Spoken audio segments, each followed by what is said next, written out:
ಮುಗಿಸ್ಬಿಡ್ತಾರೆ. ಇಲ್ಲ ಬಿಡಿ ಸರ್, ನೀವ್ ಹಂಗ್ ಅನ್ಕೊಂಡ್ಬಿಡಿ. ಯಾವುದೇ ಕಾರಣಕ್ಕೂ ಕಲರ್ ಮಾಡಲ್ಲ. ಬರೀ not only this village English ಮಾಡಿ ಇಲ್ಲಿ ಎಲ್ಲನೂ ಯಾವುದು ತಪ್ಪು ನಡೆಯುತ್ತೆ ಅದಕ್ಕೆ ನಿಮ್ಮ ಬೈತಿದ್ದೀರಿ. ಈ ಮನೆಗೆ ಬಂದಿದ್ದೀರಿ, ರಾಜ್ಯಾದ್ಯಂತ ಗಿಲ್ಲಿಗೆ ಬೆಂಬಲ ಕೊಡ್ತಾ ಇದಾರೆ. ಸೊ ಗಿಲ್ಲಿಗೆ ಬೆಂಬಲ ಕೊಡ್ತಾ ಇರೋದ್ ಕಾರಣ ಅವ್ರ ತಾಯಿ ಅವ್ರ ಮಗನ್ಗೆ ಒಳ್ಳೆ ಮಗನ್ಗೆ ಜನ್ಮ ಕೊಟ್ಟಿರೋದಕ್ಕೆ ಇವತ್ತು ರಾಜ್ಯಾದ್ಯಂತ ಅಲ್ಲ ದೇಶಾದ್ಯಂತ ಎಲ್ಲರಿಗೂ ಗಿಲ್ಲಿ ಪರಿಚಯ ಆಗಿರೋದು. ದಯವಿಟ್ಟು ಪ್ರತಿಯೊಬ್ರು ವೋಟ್ ಮಾಡಿ ಗಿಲ್ಲಿಗೆ. ಈ ಬುಧವಾರ ಏನು ಒಂದು ವೋಟಿಂಗ್ ನಡೆಯುತ್ತೆ ಅದೇ ತುಂಬಾ ಇಂಪಾರ್ಟೆಂಟು. ಇಲ್ಲಿ ಯಾರು ಹಣ ಆಸ್ತಿ ಅಂತಸ್ತು ಸಂಪಾದನೆ ಮಾಡಕ್ ಬಂದಿಲ್ಲ. ಗಿಲ್ಲಿನೂ ಅವ್ರು ಕೇಳ್ತಾ ಇಲ್ಲ ಯಾವ್ದೇ ನಮ್ಗೆ ಹಣ ಆಸ್ತಿ ಬೇಕಂತ ಇಲ್ಲ. ಅವ್ರ ತಾಯಿನೂ ಕೇಳಲ್ಲ. ಬಡತನದಲ್ಲಿರುವಂತ ನೆಮ್ಮದಿ ಪ್ರೀತಿ ಎಂತ ಕೋಟ್ಯಾಧೀಶ್ವರನಿಗೂ ಸಿಗೋದಿಲ್ಲ. ಯಾಕಂದ್ರೆ ಕೋಟಿರೋರ್ಗೆ 3 ಹೊತ್ತು ಊಟ ತಿನ್ನಕ್ಕೂ ಆಗಲ್ಲ, ನಿದ್ದೆ ಮಾಡಕ್ಕೂ ಆಗಲ್ಲ. ಅಂದ್ರೆ ಬಡತನದಲ್ಲಿ ಅವ್ರೊಂದು ಗ್ಲಾಸ್ ನೀರ್ ಕೊಟ್ರು ಅದ್ರಲ್ಲಿ ಅಮೃತ ಸಿಗುತ್ತೆ, ಪ್ರೀತಿ ಇರುತ್ತೆ. ಬಿಕಾಸ್ ನಾನು ಏನ್ ರೋಡೆಲ್ಲ ನೋಡ್ಕೊಂಡ್ ಬಂದೆ, ಜನ ಕೊಡ್ತಾ ಇದ್ದಂತ ಜ್ಯೂಸು ಎಳ್ನೀರು ಪ್ರೀತಿ ವಿಶ್ವಾಸ ಇದೆಲ್ಲ ಎಷ್ಟು ಕೋಟಿ ಕೊಟ್ರೂ ಸಂಪಾದನೆ ಮಾಡಕ್ಕಾಗಲ್ಲ. ಸೊ ಇವತ್ತು ಗಿಲ್ಲಿ ತಾಯಿ ಇಲ್ಲಿದ್ದಾರೆ. ನಿಜವಾಗ್ಲೂ ನಾನು ಹೇಳ್ತೀನಿ, ಈ ತಾಯಿನೇ ಗಿಲ್ಲಿ ಪಾಲಿನ ದೇವ್ರು. ಇವರಿಂದಾನೆ ಪಕ್ಕ ಗಿಲ್ಲಿ ಜೆರಾಕ್ಸು, ಅಮ್ಮನ ಜೆರಾಕ್ಸ್ ಗಿಲ್ಲಿ. ನಾನು ಹೇಳ್ತಾ ಇರ್ತೀನಿ, ಯಾರಾದ್ರೂ ಗಂಡ್ ಮಕ್ಳು ಮನೇಲಿ ತಾಯಿ ತರ ಏನಾದ್ರು ಹುಟ್ಟುಬಿಟ್ರೆ ಅವ್ರದ್ದು ಲಕ್ಕೆ ಡಿಫ್ರೆಂಟ್ ಅಂತೆ. ಸೊ ಇವತ್ತು ಗಿಲ್ಲಿ ಏನ್ ಬಿಗ್ ಬಾಸ್ ಅಲ್ಲಿ ಇದ್ದಾರೆ, ಸೋಷಿಯಲ್ ಮೀಡಿಯಾದಲ್ಲಿರುವಂತ ಪ್ರತಿಯೊಬ್ರು ಗಿಲ್ಲಿನ ಆ ಮಟ್ಟಕ್ಕೆ ತಗೊಂಡೋಗಿರೋರು. ಸೋಷಿಯಲ್ ಮೀಡಿಯಾದ ಪ್ರತಿಯೊಬ್ರು, ಅದು ಇನ್ಸ್ಟಾಗ್ರಾಮ್, ಫೇಸ್ಬುಕ್, ಯೂಟ್ಯೂಬ್ ಏನೇ ಇರಲಿ, ಇವತ್ತು ಗಿಲ್ಲಿ ಕೋಟ್ಯಾಂತರ ಜನರನ್ನ ಸಂಪಾದನೆ ಮಾಡಿದ್ದಾನೆ ಅಂದ್ರೆ ಅದು it's because of social media. ಅವ್ರೆಲ್ಲರಿಗೂ ಧನ್ಯವಾದ ಹೇಳ್ಬೇಕು. ಇವತ್ತು ನಾವು ಏನಾದ್ರೂ ಗಿಲ್ಲಿ ವಿಚಾರ ಹಾಕಿದ್ರೆ ಸೊ ಅದಕ್ಕೂ ಎಲ್ಲ ಸೋಷಿಯಲ್ ಮೀಡಿಯಾದಲ್ಲಿರೋರು ಬೆಂಬಲ ಕೊಡ್ತಾ ಇದಾರೆ. ಗಿಲ್ಲಿ ಗೆಲ್ಬೇಕು ಅಂತ ಇದಾರೆ. ಕಾರಣ ಅವನ ನಗು. ನಾವ್ ಎಲ್ಲಾರು ಅಳಿಸ್ಬೋದು, ಶತ್ರುಗಳು ನಮ್ಮ ಪಕ್ಕನೇ ಇರ್ತಾರೆ, ಬಟ್ ಎಲ್ಲಾರನ್ನು ಒಟ್ಟಿಗೆ ನಗ್ಸೋದು ಅಂತ ಅದು ಗಿಲ್ಲಿಯಲ್ಲಿರುವಂತ ಟ್ಯಾಲೆಂಟ್ ಮಾತ್ರ. ಆ ನಗುಗೆ ಬೆಲೆ ಕಟ್ಟಕ್ಕಾಗಲ್ಲ. ಆ ನಗು ಇವತ್ತು ದೇಶಾದ್ಯಂತ ಇರಬೇಕು ಅಂದ್ರೆ ಪ್ರತಿಯೊಬ್ರು ಗಿಲ್ಲಿಗೆ ಬೆಂಬಲಿಸಿ ವೋಟ್ ಆಗಿ. ಬುಧವಾರ ದಯವಿಟ್ಟು ಯಾರು ಮಿಸ್ ಮಾಡಬೇಡಿ. 99 ವೋಟ್ಸ್ ಸಹ ಗಿಲ್ಲಿಗೆ ಹಾಕಿ. ಗಿಲ್ಲಿ ಆಲ್ರೆಡಿ ಗೆದ್ದಿದ್ದಾನೆ. ನಾನು ಇಲ್ಲಿ ಕುತ್ಕೊಂಡು ಹೇಳ್ತೀನಿ, ಗಿಲ್ಲಿ ಅವರು ಬಡತನ ಇರ್ಬೋದು, ಬಡವರು ಇರ್ಬೋದು, ಅಂಡ್ ಕೆಲವ್ರು ಹೇಳ್ತಾರೆ ಏನೇನೋ ಕತೆ, ಅವೆಲ್ಲ ಬೇಡ. ಬಟ್ ಬಿಗ್ ಬಾಸ್ ಗಿಲ್ಲಿ ಗೆಲ್ಲೇಬೇಕು. Gilli already winner. ಅಕಸ್ಮಾತ್ ಏನಾದ್ರೂ ಗಿಲ್ಲಿಗೆ ಮೋಸ ಆಯ್ತು ಅಂದ್ರೆ ಜೊತೆಲಲ್ಲ, ಕರ್ನಾಟಕನೇ ಜೊತೆಲಿದೆ. ಬೇರೆ ಬಿಗ್ ಬಾಸ್ ನಡ್ಸಕ್ ನಾವಂತೂ ಬಿಡೋದಿಲ್ಲ. ಯಾಕಂದ್ರೆ ಬಡ ಯುವಕ ಬೆಳಿಬೇಕು. ಏನೋ ಬಡವನ ಅಂತಾರೆ. ರೈತರ ಮಕ್ಕಳು ಬಡವರು ರೀ. ಅವ್ರ ಆಸ್ತಿ ಅಂತಸ್ತು ಯಾರಗ್ರಿಬೇಕು. ಮಾತಲ್ಲಿ ನಗುವಲ್ಲಿ ಇರುವಂತ ಕೋಟಿ ಕೊಟ್ಟರೆ ಬೆಲೆ ಕಟ್ಟಕ್ ಆಗಲ್ಲ ಅವ್ರ ನಗುಗೆ, ಅಲ್ವಾ? ಇವತ್ ನಾನು ಯಾರಿಗೂ ನೋಡಿ, ನಾನು ಒಂದ್ ಹೇಳ್ತೀನಿ ನನ್ನ ಬಗ್ಗೆ, ನಾನು ಬಿಗ್ ಬಾಸ್ ಶೋ ನೋಡೋಳಲ್ಲ, ಇಲ್ಲ ಯಾರಿಗೋ ಹೋಗಿ ಜೈ ಜೈ ಅನ್ನೋಳು ಅಲ್ಲ, ಸಲಾಂ ಹೊಡಿಯೋಳು ಅಲ್ಲ. ನಾನು ಎಲ್ಲಾರ್ಗು ಅದ್ ಯಾವನೇ ರಾಜಕಾರಣಿಗ್ಲಿ ಯಾರೇ ಆಗಿರ್ಲಿ ಅವ್ರ ಜಾತಕ ತೆಗ್ದು ಹರಾಜ್ ಹಾಕೋಳು. ಬಟ್ ಈ ಒಂದು ವಿಚಾರದ ಗಿಲ್ಲಿ ಅಂತ ಬಂದಿದ್ ವಿಚಾರದಲ್ಲಿ ಗಿಲ್ಲಿನ ತುಳಿಯಕಂತ ನಿಂತವ್ರೆ ನಮ್ಮ ಕನ್ನಡದಲ್ಲಿ, ಕರ್ನಾಟಕದಲ್ಲಿರುವಂತ ಕೆಲ ಕನ್ನಡಿಗರು. ಯಾಕೆ ನಮ್ ಗಿಲ್ಲಿ ಕನ್ನಡಿಗ ಅಲ್ವಾ, ಕರ್ನಾಟಕದವನಲ್ವಾ? ಆ ಒಂದು ವಿಚಾರದಲ್ಲಿ ನನ್ನ ಧ್ವನಿ ಆಗಿ ಒಬ್ಬ ಬಡ ಯುವಕ ಗೆಲ್ಲಬೇಕು ಅಂತ ಹೇಳಿ ನಾನು ಧ್ವನಿಯಾಗಿ ನಿಂತಿದ್ದೀನಿ. ಎಲ್ಲರೂ ಬೆಂಬಲಿಸಿ ವೋಟ್ ಮಾಡಿ. ಸೊ ದಯವಿಟ್ಟು ಗಿಲ್ಲಿನ ಗೆಲ್ಸ್ಕೊಂಡ್ ಬರೋದು ನಿಮ್ಮೆಲ್ಲರ ಜವಾಬ್ದಾರಿ. ಎಲ್ಲಾರನ್ನೂ ನಾನು ಕೇಳ್ಕೊಳ್ತೀನಿ. ಎಸ್ ಸ್ನೇಹಿತರೆ, ಅಂದ್ರೆ ನಿನ್ನೆ ಏನ್ ಬಂದ್ವಿ ನಾವು, ನಿನ್ನೆ ಒಂದೇ ಒಂದು ಕರೆ ಕೊಟ್ಟಿದ್ದಷ್ಟೇನೆ. ನಿಜವಾಗ್ಲೂ ಅಂದ್ರೆ ಆ ಪ್ರೀತಿ ವಿಶ್ವಾಸಕ್ಕೆ ಬೆಲೆ ಕಟ್ಟೋದಕ್ಕೆ ಆಗಲ್ಲ. ಇವರೆಲ್ಲ ಎಲ್ಲಿಯವನವರು, ಏನ್ ಕತೆನೋ ಒಂದು ಗೊತ್ತಿಲ್ಲ. ಒಂದೇ ಒಂದು ಕರೆ ಕೊಟ್ಟಿದ್ದು, ಅದು ನಿನ್ನೆ ಮಧ್ಯಾಹ್ನ 2 ಗಂಟೆಗೆ ನಾನೊಂದು ಕರೆ ಕೊಡ್ತೇನೆ. ಹಿಂಗಿದೆ, ನಾವು ಮತ್ತೆ ಗಿಲ್ಲಿ ಊರಿಗೆ ರ್ಯಾಲಿ ಹೋಗ್ಬೇಕು, ಓಕೆನಾ? ಗಿಲ್ಲಿ ತಾಕತ್ತೇನು ಅನ್ನೋದನ್ನ ತೋರಿಸ್ಬೇಕು. ಬಡವ್ರ ಮಕ್ಕಳು, ಅದರಲ್ಲೂ ಟ್ಯಾಲೆಂಟ್ ಇರೋ ಬಡವ್ರ ಮಕ್ಕಳು ಬೆಳಿಬೇಕು ಅಂತ ಅಂದ್ಬಿಟ್ಟು ಒಂದು ಟ್ಯಾಗ್ ಲೈನ್ ಹಾಕಿ ಬಿಟ್ಟಿದ್ದೆ. ನಿಜವಾಗ್ಲೂ ನಿಮ್ಮೆಲ್ಲರೂ ಪ್ರೀತಿ ನೋಡ್ತಾ ಇದ್ರೆ ಅದಕ್ಕೆ ಮಾತೇ ಬರ್ತಾ ಇಲ್ಲ.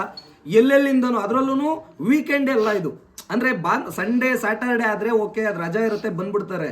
ಆದ್ರೆ ವೀಕ್ ಡೇಸ್ ಅಲ್ಲಿ ಮಂಗಳವಾರ ಇವತ್ತೆಲ್ಲರೂ ಕೂಡ ಇಷ್ಟು ಜನ ಬಂದಿರೋದು ನೋಡಿದ್ರೆ ನಿಜವಾಗ್ಲೂ ನಿಮಗೆ ಶಿರಸಾವಹಿಸಿ ನಮಸ್ಕರಿಸ್ತೀನಿ. ಕೆಲವರು ಅಂದ್ರೆ ಊಹಾಪೋಹಗಳು, ಇನ್ನೊಂದು ಮತ್ತೊಂದು ಮಗದೊಂದು ಎಲ್ಲ ನಡೀತಾ ಇದೆ, ಓಕೆನಾ? ಗಿಲ್ಲಿ ಗೆಲ್ಸಲ್ಲ, ಇನ್ನೊಂದು ಮತ್ತೊಂದು ಮಗದೊಂದು, ಅಲ್ಲಿ ದುಡ್ಡು ಕೊಟ್ಟು ಬಿಟ್ಟಿದಾರಂತೆ, ಗಿಲ್ಲಿನ ತುಳಿದು ಸಾಧ್ಯನೇ ಇಲ್ಲ, ಓಕೆನಾ? ಇಲ್ಲಿಂದನೇ ಕರೆ ಕೊಡ್ತಾ ಇದ್ದೀವಿ. ನಾವಿಲ್ಲಿ ಯಾರ ಪರವಾಗಿ ಯಾರು ಇರೋದಾಗಲ್ಲ, ಗಿಲ್ಲಿ ಪರವಾಗಿ ಬಂದಿರೋದು.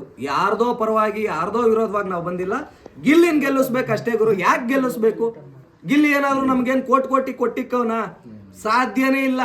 ₹1 ಕೊಟ್ಟಿಲ್ಲ. ಮತ್ತೆ ಇನ್ನೊಂದೇನಪ್ಪ ಅಂತಂದ್ರೆ 2019ರಿಂದ ನನಗೆ ಪರ್ಸನಲ್ ಆಗಿ ಗಿಲ್ಲಿ ಫ್ರೆಂಡು. 2019ರಿಂದ ನಮ್ಮ ಆರ್ಕೆಸ್ಟ್ರಾಗಳಲ್ಲೆಲ್ಲ ಬರ್ತಾ ಇದ್ದಂತ ಹುಡುಗ. ಸೊ ಅವನ ಒಂದು ನಿಯತ್ತಿದೆ ಗೊತ್ತಾ, ನಿಷ್ಠೆ ಇದೆ ಗೊತ್ತಾ? ಅದಕ್ಕೋಸ್ಕರ ಅಲ್ಲಿಂದ ಇಲ್ಲಿವರೆಗೂ ಸಂಧ್ಯಾವ್ರಿಗೊಂದು ಮಾತು ಹೇಳಿದೆ ನಾನು, ಸಂಧ್ಯಾವ್ರೆ ಈ ತರ ಹಿಂಗ್ ಮಾಡ್ತಾ ಇದ್ದೀವಿ, ಬರಬೇಕು.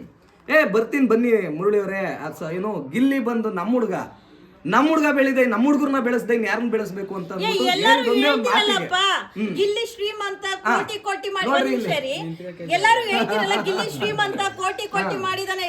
ಒಂದು 3-4 ದಿವಸದಲ್ಲಿ ಲಕ್ಷಾಂತರ ಫಾಲೋವರ್ಸ್ ಗಳಿಸ್ಬೇಕಂದ್ರೆ ವ್ಯಕ್ತಿತ್ವ ಸರಿ ಇರ್ಬೇಕು, ವ್ಯಕ್ತಿ ಸರಿ ಇರ್ಬೇಕು, ವ್ಯಕ್ತಿದಲ್ಲಿ ಏನು ಒಂದು ನೆಗೆಟಿವ್ ಇರಬಾರ್ದು. ಅಂಡ್ ಗಿಲ್ಲಿ ಮನೆ ನೋಡ್ರಿ, ಅಲ್ಲಿ AC ಇದೆ, ಇಲ್ಲಿ ಕುತ್ಕೊಳಕ್ ಏನೊಂದು ಫುಲ್ ಹೆಂಗಿದೆ ಅಂದ್ರೆ ಹೇಳ್ಕೊಳಕ್ ಆಗಲ್ಲ. ಕೋಟಿ ಸಂಪಾದನೆ ಮಾಡಿದ್ದಾರೆ. ಬನ್ರಿ ಎಣಿಸ್ಕೊಳಕ್ ಟೈಮ್ ಇಲ್ಲ, ಎಣಿಸ್ಬಿಟ್ಟು ಹೋಗೋಣ ಬೇಕಿದ್ರೆ. ಮಾತು ಕರೆಕ್ಟ್ ಆಗಿರ್ಬೇಕು. ಒಂದು ವ್ಯಕ್ತಿ ಬೆಳೀತಾನೆ ಅಂದ್ರೆ ಆದ್ರೆ ಬೆಳೆಸ್ರಿ, ಆದ್ರೆ ಕೈ ಹಿಡಿರಿ, ತುಳಿಯಾಕ್ ಮಾತ್ರ ಹೋಗ್ಬೇಡಿ. ಯಾಕಂದ್ರೆ ಒಬ್ಬನ್ನ ನಾವು ತುಳಿತೀರಿ ಅಂದ್ರೆ ಹಿಂದೆ ಒಬ್ಬ ಕಾಯ್ತಾ ಇರ್ತಾನೆ ನಿಮ್ನು ಕೇಳಕ್ ಹಾಕಕ್ಕೆ. ಕರ್ಮ ಈ ಸಮಯದಲ್ಲಿ ಬಿಡೋದಿಲ್ಲ, ಹಿಂದೆನೆ ಕಾದಿರುತ್ತೆ. ಏನಪ್ಪ ಏನ್ ಹೇಳಿ ಹೇಳ್ಬಿಡಿ. ಸ್ಲಮ್ ಅನ್ನೋ ಪದಕ್ಕೆ ಹಾ ಓಕೆ, ನಾನೇ ಮುಗಿಸ್ತೀನಿ. ನೀವು ಯಾರು ಬರ್ತಿರಲ್ಲ ನಾನೇ ಕ್ಯಾನ್ಸರ್ ಮುಗಿಸ್ತೀನಿ. ಮುಗಿಸ್ಬಿಡ್ತಾರೆ. ಇಲ್ಲ ಬಿಡಿ ಸರ್, ನೀವ್ ಹಂಗ್ ಅನ್ಕೊಂಡ್ಬಿಡಿ. ಯಾವುದೇ ಕಾರಣಕ್ಕೂ ಕಲರ್ ಯಜಮಾನ್ರೆ, ಮಾಡಲ್ಲ. ನೆಕ್ಸ್ಟ್ ನೋಡಿ ಗೆಲ್ತಾನೆ. ಮತ್ತೆ ನೀವು ಮನೆ ಬಂದೇ ಬರ್ತೀರಿ. ನಾ- ಸಂಧ್ಯಾಕ ಅವ್ರು ಎಲ್ಲಿ ಬಿಡ್ಲಿ ನಾನು ಬರ್ತೀನಿ. ಗೆಲ್ತಾನೆ. ಇವತ್ ರಾತ್ರಿ ಬಿಗ್ ಬಾಸ್ ಅಲ್ಲ ಅತಿಥಿ ನೋಡ್ತೀರ, ಹೋಗ್ ನೋಡ್ರಿ. ತಿಥಿ ಮಾಡ್ತಾನೆ ತಿಥಿ ಅಲ್ಲ ಅತಿಥಿ ಒಬ್ಬ ಬರ್ತಾನೆ ನೋಡಿ, ಕನ್ನಡ ಶಾಲೆ ಹಾಕೊಂಡು ಹೋಗಿ ನೋಡಿ. ಗಿಲ್ಲಿಗೈತೆ ಕಲೆ. ಇವತ್ತಿದ್ಯಾ ಇವತ್ ಬರ್ತಾನೆ ನೋಡಿ ಒಬ್ಬ ಒಳಗೆ ಅತಿಥಿ ಯಾರು ಮೇಡಮ್? ನೋಡಿ. ಸೂರ್ಯನ ಅವಳು ಇದು ಅತಿಥಿ. ನಾರಾಯಣಗೌಡ ನೀವು ನೋಡಿ ಅವನೊಬ್ಬ ನೆನೆ ಇನ್ನೇನು ಗಿಲ್ಲಿ ಯಾರನ್ನ ಹೆಲ್ಮೆಟ್ ಎತ್ಕೊಂಡು ಹೋಗ್ಬಿಟ್ಟಿದ್ದಾರೆ. ಹೆಲ್ಮೆಟ್ ಎತ್ಕೊಂಡು ಹೋಗ್ಬಿಟ್ಟಿದ್ದಾರೆ ಹೋರಾಟಕ್ಕೆ ಹೋದವ್ರು ಸ್ಪರ್ಧೆ. ಬರೀ not only this village English ನೋಡ್ರಿ, ಇಲ್ಲಿ ಏನ್ ಹಳ್ಳಿ ಜನರು ಅಂದ್ರೆ ಏನ್ ಬರೀ ಕನ್ನಡ ಅನ್ಕೊಂಡಿದ್ದೀರಾ? ನೋಡ್ರಿ ಇಲ್ಲಿ ಇಂಗ್ಲಿಷ್ ಡೈಲಾಗು. ನೋಡಿ ಅಂಕಲ್ ಮೀಸೆ ಅಕ್ಕನ್ಗಾಯ್ತು ಆಸೆ, ದಯವಿಟ್ಟು ಗಿಲ್ಲಿ ಆಯ್ತಾನೆ ಕುಲಾಸೆ. ಅಕ್ಕ ಅರ್ಥ ಆಯ್ತಾವಲ್ಲಮ್ಮ? ನೋಡಿ ಅಮ್ಮ ನನ್ನ ಹೆಸರು ಸಂಧ್ಯಾ ಅಂತ. ನೋಡಿದೀರಾ ಎಲ್ಲಾರ್ನು ಬೈತಾ ಇರ್ತೀನಿ, ಎಲ್ಲಾರ್ನು ಬೈತಾ ಇರ್ತೀನಿ. ಅಂದ್ರೆ ನಂತವು ಮೊಬೈಲ್ ಎಲ್ಲ ತೋರ್ಕೊಟ್ಟವ್ರೆ, ನೋಡಿದೀರಾ ನನ್ನ ಈ ತರ ಸಪೋರ್ಟ್ ಮಾಡ್ತವ್ರೆ ಎಲ್ಲ. ಅಂದ್ರೆ ಬಡವ್ರಿಗೆ ಈ ತರ ಯಾವ್ದಾದ್ರು ತಪ್ಪು ಮಾಡೋರ್ಗೆ ಎಲ್ಲ ಈ ತರ ಸಪೋರ್ಟ್ ಮಾಡ್ತಾರೆ. ಅಂದ್ರೆ ಬಡವ್ರ ಮಗ ಬೆಳೀಲಿ ಅಂದ್ಬಿಟ್ಟು ಯಾವ ತರ ಇದ್ ಮಾಡ್ತಾರೆ ಅಂತ ತೋರ್ಕೊಟ್ಟ. ನನ್ನ ನೋಡಿದೀರಾ? ಆದ್ರೆ ನಾನು ಎಲ್ಲಾರನ್ನು ಬೈತೀನಲ್ಲಮ್ಮ, ನನ್ನ ಕೆಟ್ಟವಳು ಅಂತಾರೆ. ಕೆಟ್ಟವಳಲ್ಲ ಕಣ, ಎಲ್ಲಾರನ್ನು ಬೈತೀನಿ ಅಂತಾರೆ. ನಿಜವಾದ ದಾನಿ ಜಿಪ್ಪುಣ ಅಕ್ಕ ಬೈಲಿ ಪವಿತ್ರಕ್ಕ. ಸಂಧ್ಯಕ್ಕ ಸಾರಿ ಸಂಧ್ಯಕ್ಕ, ನಿಮ್ಮನ್ನ ಮಾತು ಗೊತ್ತ ಈಗ ಅಂದ್ರಲ್ಲ ಅಕ್ಕ ಬೈತಾರೆ ಅಂತ, ಅವೆಲ್ಲ ಸಹಜ. ಎಲ್ಲಾರು ಬೈತಾರಮ್ಮ ನಾನು ಸರಿ ಇಲ್ಲ ಅಂತ. ಸಂಧ್ಯಕ್ಕ ಇರಿ ಎಲ್ಲ ನೀವ್ ಯಾವ ಇವ್ರು ಸವಿತಕ್ಕ, ಇವ್ರು ಅಣತೆ, ಅವರು ಕವಿತೆ. ನೀವು ವಿಡಿಯೋ ಮಾಡ್ತಾ ಇರೋದು ಮಿಡಿತೆ. ಇರಿ ಅವ್ರು ಮಾತಾಡ್ತಾ ಇದಾರೆ. ನೀವ್ ಚೆನ್ನಾಗಿ ಮಾತಾಡ್ತಿದ್ದೀರಿ. ಎಲ್ಲನೂ ಯಾವುದು ತಪ್ಪು ನಡೆಯುತ್ತೆ ಅದಕ್ಕೆ ನೀವು ಬೈತಿದ್ದೀರಿ, ಸರಿಯಾಗಿರುತ್ತವು ಚೆನ್ನಾಗಿ ಮಾತಾಡ್ತಿದ್ರು, ಸಪೋರ್ಟ್ ಕೊಡ್ತಿದ್ದಾರೆ. ಅದೇ ಖುಷಿ ಕಣ. ನೋಡಿ, ನಾನು ಬೈಯೋ ಅಂಥದ್ದು ತಪ್ಪು ಮಾಡುವಂಥ ರಾಜಕಾರಣಿಗಳನ್ನ, ಪೊಲೀಸ್ ಅಧಿಕಾರಿಗಳನ್ನ ಆ್ಯಂಡ್ ಅತ್ಯಾಚಾರ ಆಗಿದ್ದಂಥ ಸಮಯದಲ್ಲಿ ಕಾನೂನನ್ನ ಯಾವ ಥರ ಯೂಸ್ ಮಾಡಬೇಕು ಅದು ಮಾಡೋದಿಲ್ಲ, ಶಿಕ್ಷೆಗಳು ಕೊಡುವಂಥ ಕೆಲಸ ಮಾಡೋದಿಲ್ಲ. ಆ್ಯಂಡ್ ಬಡವ್ರಿಗೆ ಅನ್ಯಾಯ ಆಗುವಂತಾಗ, ಬಡವ್ರ ಮೇಲೆ ದರ್ಪ ದೌರ್ಜನ್ಯ ಮಾಡುವಾಗ, ಕಾನೂನನ್ನ ದುರುಪಯೋಗ ಮಾಡುವಂಥ ಸಮಯದಲ್ಲಿ ನನ್ನ ಧ್ವನಿ ಇದ್ದೇ ಇರುತ್ತೆ. ಕೆಲವ್ರಿಗೆ ನನ್ನ ಮಾತಲ್ಲಿ, ನನ್ನ ಘಾಟಿಯಲ್ಲಿ ನೋಡಿ ನಗೋರ ಹತ್ರ ನಗ್ತೀನಿ, ಕೋಪ ಮಾಡ್ಕೊಳ್ಳೋರ ಹತ್ರ ಮಾಡ್ಕೊಳ್ತೀನಿ, ಯಾರ ಹತ್ರ ತಿರುಗಿಸಿ ಹೇಳ್ಬೇಕು, ಹೆಂಗ್ ಉತ್ತರ ಕೊಡ್ಬೇಕು ಕೊಟ್ಟೆ ಕೊಡ್ತೀನಿ. ಜನರು ಯಾವ ತರ ತಗೊಳ್ತಾರ ಅವ್ರಿಗೆ ಬಿಟ್ಟಿದ್ದು. ಬಟ್ ನಾನಂತೂ ಕಷ್ಟಪಟ್ಟು ಬಂದಿರೋರು, ಯಾಕಂದ್ರೆ ನಾವು ಕಷ್ಟಪಟ್ಟು ಬಂದಿರೋಂಥವ್ರು. ಇಷ್ಟು ಈಸಿ ಅಲ್ಲ, ಇಷ್ಟು ಬೇಗ ಬರೋದಕ್ಕೆ, ಹಿಂಗೆಲ್ಲ ಬರೋದಕ್ಕೆ, ಒಬ್ಬರ ವಿರುದ್ಧ ನಿಂತ್ಕೊಳ್ಬೇಕಂದ್ರೆ ಅಷ್ಟು ಈಸಿ ಅಲ್ಲ. ನಮಗೂ ಕಾನೂನು ಗೊತ್ತಿರುತ್ತೆ. ಕಾನೂನು ಮೀರಿ ನಾನು ಹೋಗುವಂಥ ಕೆಲಸಗಳು ಮಾಡಲ್ಲ. ಕಾನೂನು ಚೌಕಟ್ಟಲ್ಲೇ ನಾನು ಯಾರಿಗೆ ಯಾವ ತರ ಚಾಟಿ ಬೀಸ್ಬೇಕು ಅನ್ನೋದು ಬೀಸ್ತೀನಿ.